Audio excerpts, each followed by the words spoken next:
Tapi kalau berlaku perpisahan, ini dekat situlah dia punya financial nightmare dia akan berlaku lah. Tuan Iman recommend tak suami isteri buat joint loan untuk beli rumah?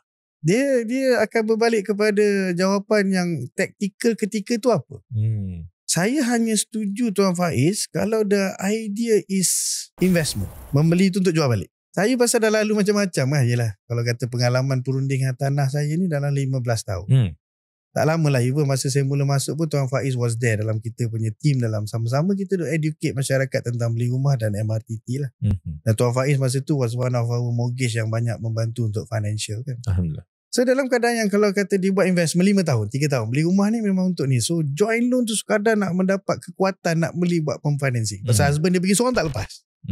Kan? So dia okey lagi lah saya boleh terima. Tapi benda yang jangka masa panjang ni kan, saya punya nervous tu agak tinggi lah Tuan Faiz. Okey, sebab apa Sebab apa? Salah satunya berlaku yang antara kengerian yang berlaku bila berlaku penceraian. Nauzubillah. Kita tak minta lah bila kita bina perkahwinan tu sudah tentu something yang orang yang datang ke perkahwinan kita doakan sampai jannah dan sebagainya. Kan? Tapi kalau berlaku perpisahan, ini dekat situlah dia punya financial nightmare dia akan berlaku lah. Siapa nak sambung bayar, jual berapa, yang ni nak jual, yang ni tak nak jual.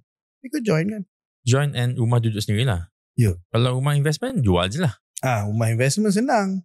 Sebab tu saya kata boleh setuju kalau tujuan investment.